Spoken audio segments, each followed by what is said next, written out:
día, familia. Bienvenidos nuevamente a reflexionar sobre los desafíos que el Papa Francisco nos ha planteado en relación con nuestras familias. Y hoy vamos a tratar quizás uno de los desafíos más apasionantes, que es el desafío de atraer a la fe a nuestros hijos. Sabemos que en todos los aspectos la educación no consiste en imponer. No se pueden imponer valores, se puede atraer a los valores desde el esfuerzo sincero por vivirlos y vivirlos con alegría.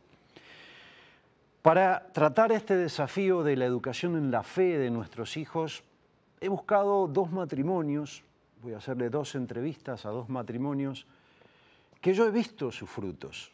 Es decir, son hijos adolescentes que están, cada uno a su manera, apropiándose de la fe de sus padres. Y ellos nos contarán cómo lo hicieron. Vayamos a la entrevista.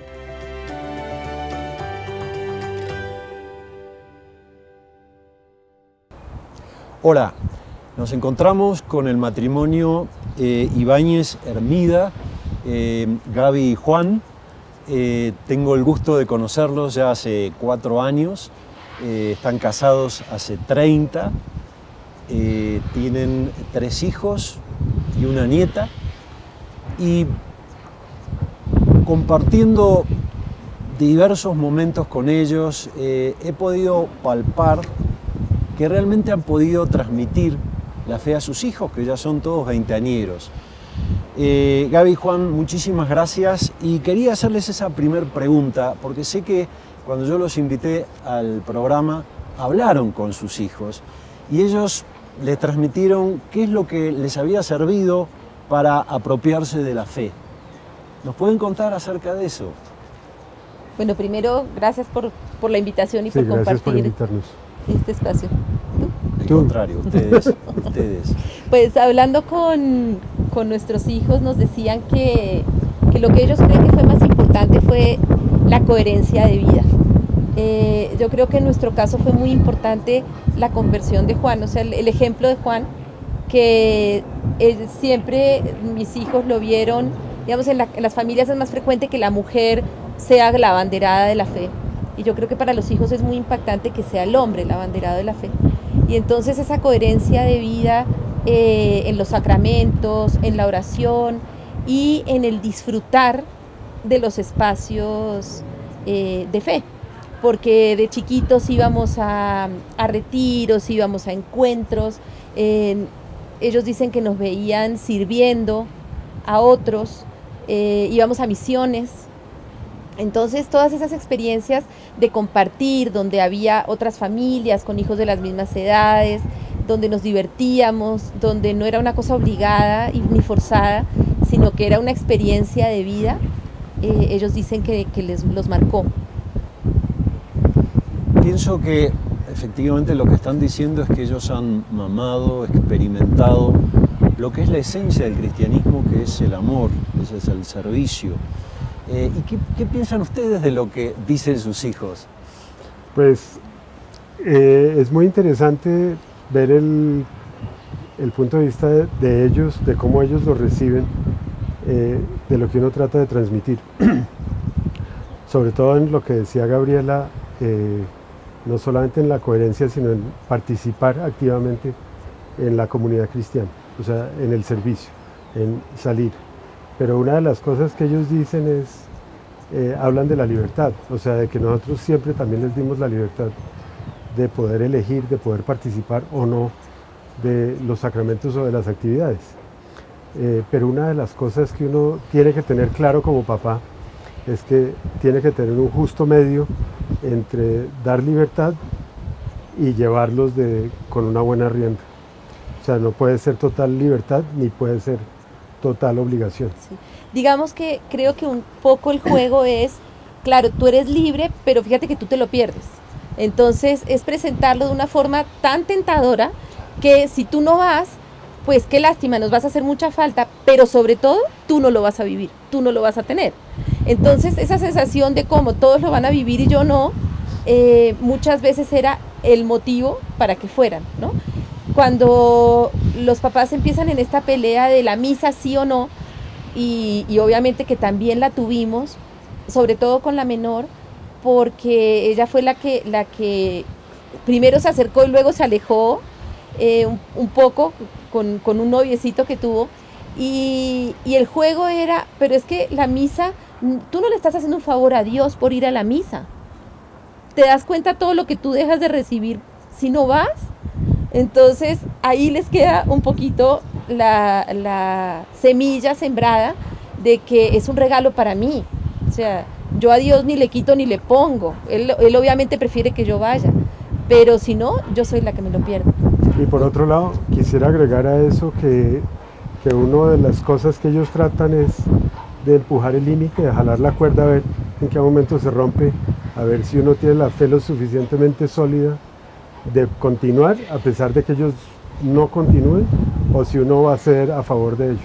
Nos prueban, en muchas ocasiones nos prueban. Nos están probando. Y Gaby, tú decías algo que me parece muy importante, ¿no? La fe, como cualquier otro valor humano, no puede imponerse, sino que el desafío de los padres es atraer a los valores, y se atrae desde el gozo de vivirlo, ¿no? Esto vale la pena, ¿no? Decírselos existencialmente, esto vale la pena.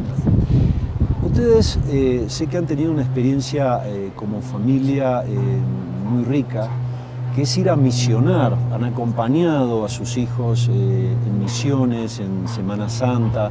¿Nos podrían hablar de eso que puede ayudar a muchos padres que, digamos, están buscando herramientas para que los hijos experimenten el gozo de vivir la fe, el gozo de hacer algo por Jesucristo hacia los demás? ¿Nos pueden hablar de esa experiencia tan valiosa, por favor? Pues para nosotros el espacio de misiones siempre ha sido un espacio fantástico, porque te desacomoda de tu cotidianidad y te permite ser muy agradecido con Dios, porque la primera pregunta que a ti te surge cuando vas a ayudar a otros es ¿por qué Él ha sido tan bueno conmigo? Y empiezas a valorar, y siempre me acuerdo de una anécdota cuando llegamos de las primeras misiones. En misiones el lenguaje era ofrécelo. Cualquier incomodidad que teníamos, estábamos en el lenguaje de lo ofrecemos por Cristo. Él dio todo por nosotros en la cruz. Nosotros que tengamos una semana de bañarnos con agua fría, de comer feo, de comer crudo, de no comer, no nos va a pasar nada.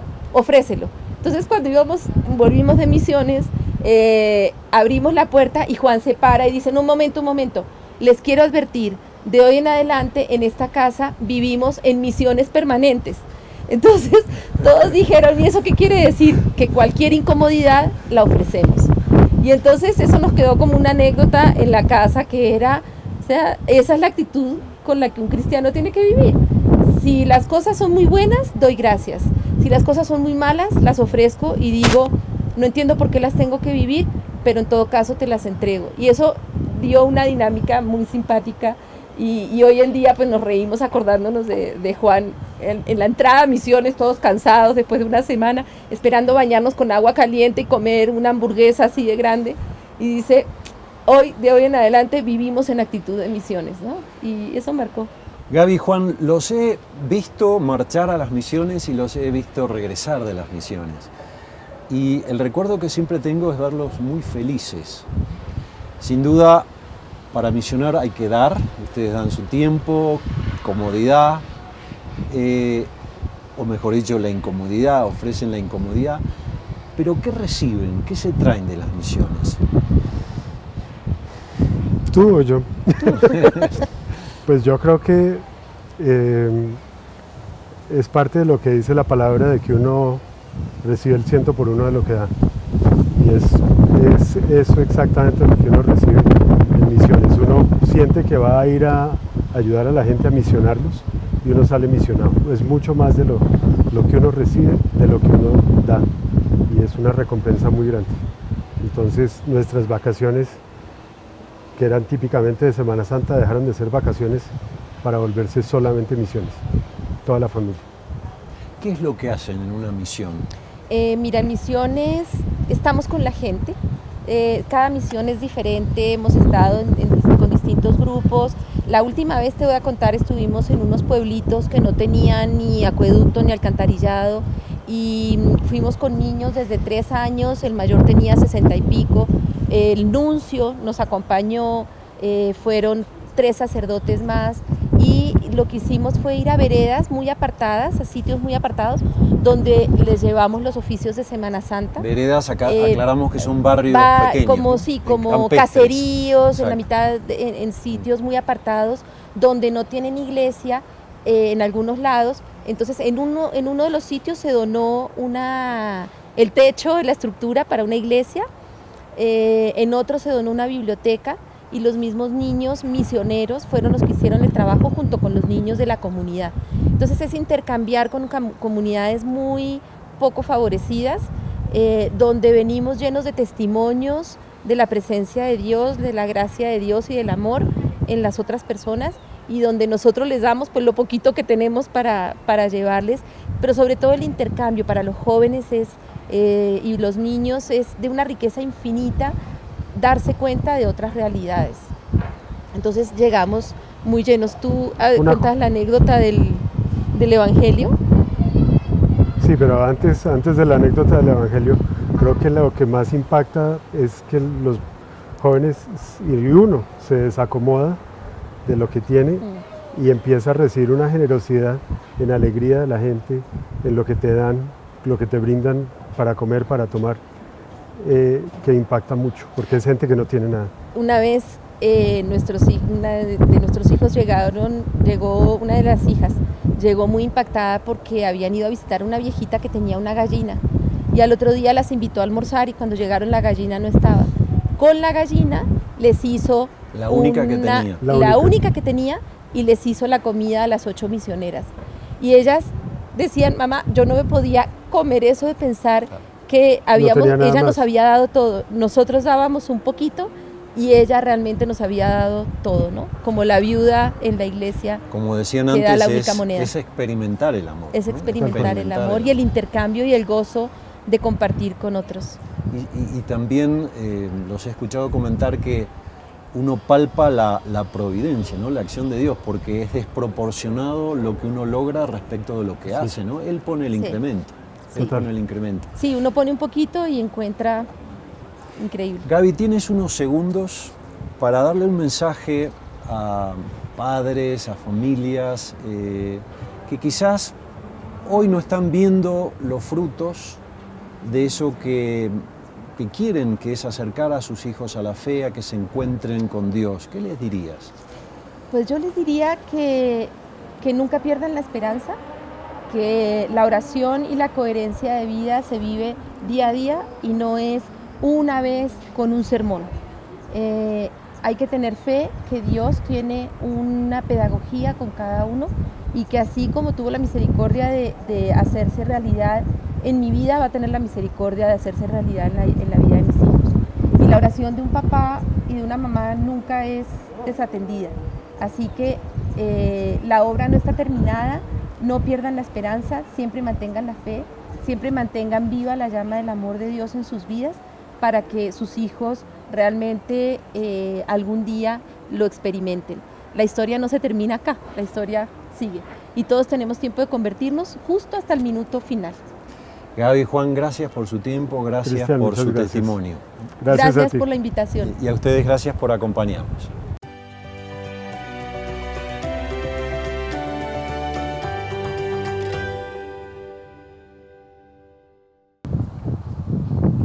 Nos encontramos con este día tan bonito, con el matrimonio Ávila Blanco. Ellos están casados hace 22 años, tienen 3 hijos, Daniel, Laura y Emilio José. Les agradezco muchísimo el tiempo y quería hacerles una primera pregunta. ¿Cómo fueron ustedes educados en la fe por parte de sus padres, por parte de la escuela? ¿Cómo recibieron ustedes la fe? Cristian, yo creo que primero agradecerte por la invitación. Desde que nos contaste más o menos de qué se trataba la entrevista, pues nos pusimos un poco a discernir sobre todo lo que hemos hecho. Y a raíz de eso quisimos preguntarle, mi esposa le preguntó a nuestros hijos, ¿qué qué pensaban ellos de eso, que al fin y al cabo son los que reciben Exacto. todo ese trabajo que hemos tratado de hacer. Seguramente ahora vamos a tener oportunidad de compartir lo que ellos dijeron, pero pues para volver a tu pregunta de cómo fuimos educados, yo creo que son casos diferentes. Ahorita Lili te va a contar un poco de lo de ella, pero en el caso mío yo tuve un impacto muy fuerte a través de mi familia. Hay una frase que le adjudican a Napoleón, que le preguntan, ¿cuál es la edad ideal para educar a un niño? Él contestó 30 años antes de que nazca, para educar a sus padres. Es una frase muy, muy fuerte y que yo la siento muy en mi familia. O sea, el esfuerzo que hicieron nuestros padres, mi padre y mi madre, en casi que obligarnos en la primera edad, en la primera infancia, de estar cerca de la iglesia, de ir a una Eucaristía, de siempre los domingos estar recibiendo la comunión, fue algo que con el tiempo yo agradecí. Eran otros tiempos, otra forma de educar, mientras que en el colegio no fue tan fuerte, aunque era un colegio distrital, un colegio del Estado, un colegio público, pero el rector era un sacerdote. Entonces el sacerdote hace un esfuerzo gigante por llevar la fe, pero pues en los profesores no era tan arraigado ese tipo de educación. Entonces mi impacto fue mucho más en la casa que en el colegio, aunque vi unos esfuerzos importantes ahí. Entonces mi conclusión sobre esa pregunta, ¿cómo recibir la educación? Pues 30 años antes de que mi padre naciera, a él lo educaron para que me pudiera educar a mí, y hizo su esfuerzo. Y de ahí en adelante, pues las comunidades, los colegios y el grupo de amigos, compañeros con quien uno interactúa, influyen seguramente en la educación, en la fe hacia Dios que hoy en día pues, estamos tratando de compartir hoy contigo. Gracias, Emilio. Lidi, ¿cuál ha sido tu experiencia de encuentro con Dios, de acercarte a la fe a través de tu familia?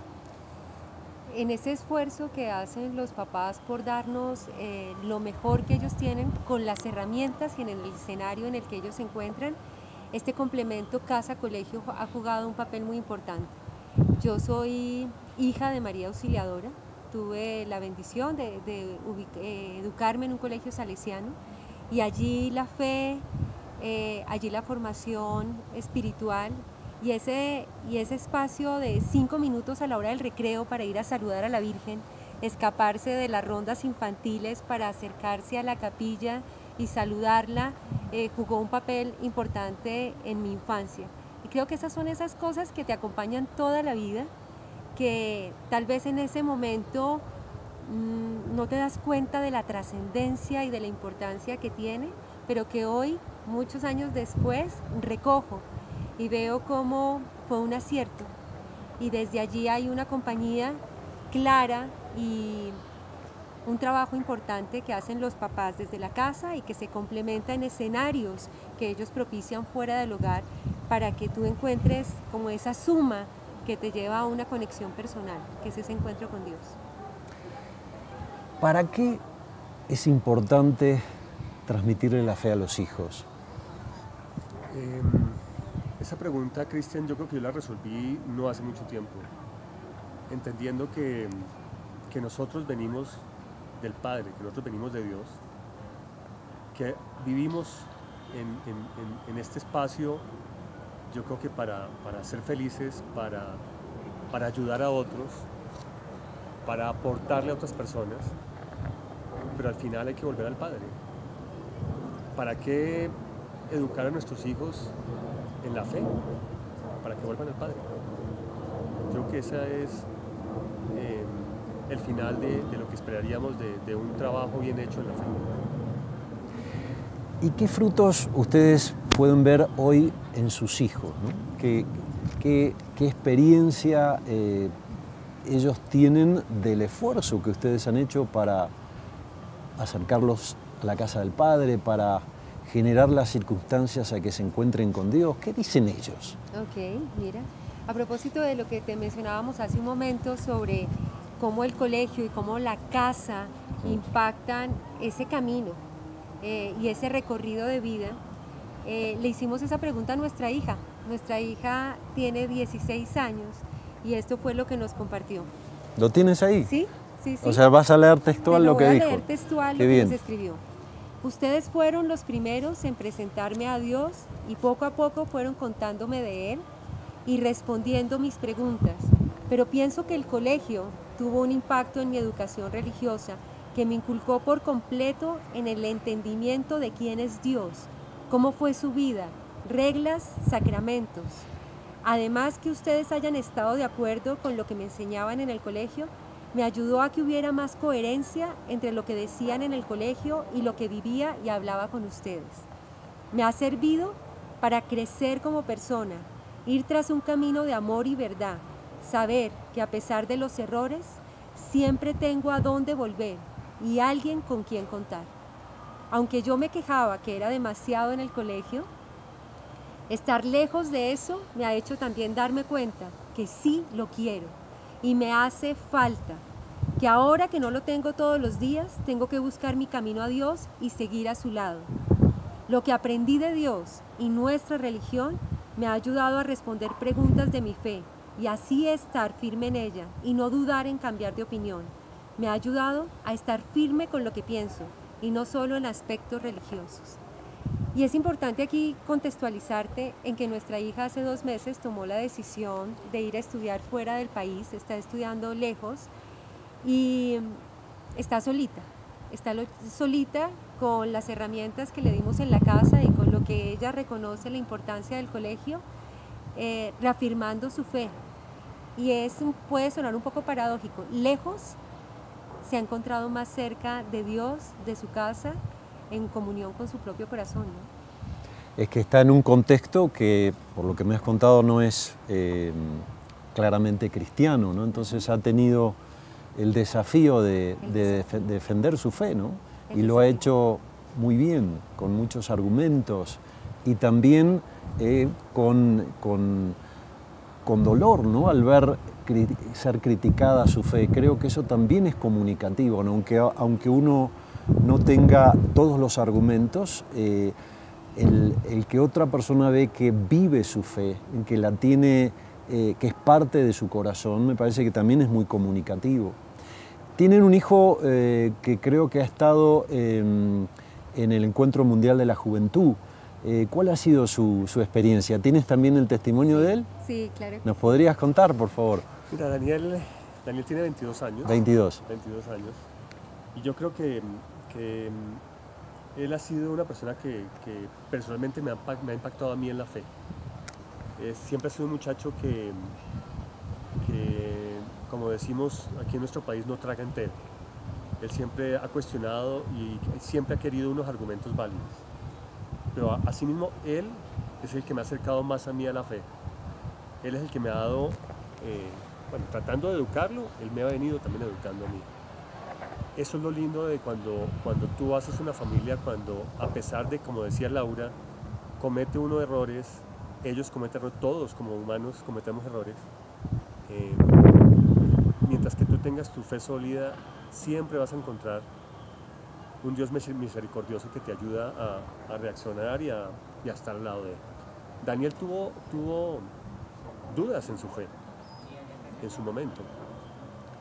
Y por eso esto que le escribió Daniela a mi esposa pues es bastante significativo y me sorprendió mucho. Él nos dijo: las convicciones ideológicas y fe son más fuertes y duraderas cuando son el resultado de una búsqueda propia, con voluntad y asumiendo el riesgo de apertura. Sin embargo, la fe puede ser influenciada e edificada por mentores, familiares y la sociedad donde se nace. Ustedes me han guiado bajo el principio de la búsqueda del crecimiento personal y el desarrollo integral. Lo asociaron a la fe católica, pero de ustedes tomé solo la primera parte, pues en un inicio conocí una fe monótona, aburrida, y no le encontraba importancia.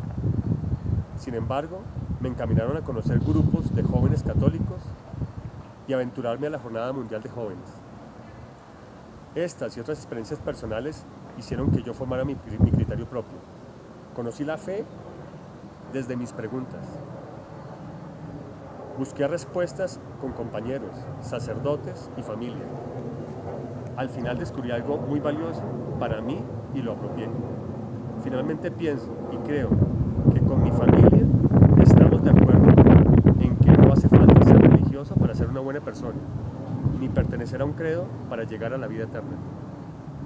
Pero hay que ser conscientes de que somos humanos y debemos tener guías para lograr nuestras metas.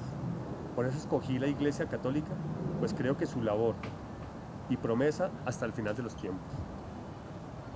Sé de algunos de sus errores, pero reconozco la vocación hacia el bien, y eso, a pesar de sus fallas, los admiro. Es el reflejo de un muchacho que siempre buscó respuestas y que se formó su propio criterio, que, como te das cuenta, en alguna época no estuvo muy de acuerdo con muchos de nuestros criterios. Pero yo creo que parte de la educación es darle libertad a sus hijos, que ellos formen su propio criterio. Por favor, transmítanle nuestro agradecimiento por esos testimonios. Creo que les va a llegar a muchos jóvenes. Nos queda un segundo y les pediría a alguno de los dos que quiera darles un mensaje final a esos padres que estamos en este desafío apasionante, pero no fácil, de educar en la fe a nuestros hijos, de tratar de que se encuentren con Dios en un contexto cultural que muchas veces no nos ayuda, ¿no? ¿Qué les dirían? Mira, ahí me apoyo, Cristian, y yo creo que para todos los que nos escuchan, en lo que nos escribió nuestro hijo menor. Él tiene 15 años, escribió algo mucho más corto, pero cuando lo leí, la única palabra que se me ocurrió fue contundente. Nuestro hijo nos dijo: ustedes me han educado sobre la fe católica, con sabiduría, para entender y vivir mi fe en el día a día, con libertad, brindándome espacios para yo poder tomar mi propio criterio con base en la fe y con amor incondicional, acompañándome en mis caídas y en mis victorias junto a Dios y a ustedes. Yo creo que cuando un hijo escribe esto y resume la fe en tres cosas, en sabiduría, libertad y amor incondicional, es el mensaje, yo creo, que quisiéramos llevarles a ustedes y a todos los papás y los hijos del mundo. En esta tarea de educar, repito, resulta uno educado. En esta tarea de acercarse a Dios, los hijos lo llevan también a uno hacia Dios. ¿Y qué tiene de malo? A la gente que aún piensa que no creen en un Dios, pues nada diferente que nos dice Dios es hacer el bien. ¿Qué tiene de malo hacer el bien? Creo que ese mensaje sería lo más importante y que nuestro hijo menor fue muy contundente en lo que nos escribió. Pues yo agradezco no solo al matrimonio Ávila Blanco, sino a la familia Ávila Blanco. Muchísimas gracias. Gracias. Y a ustedes nos vemos en nuestra próxima entrevista.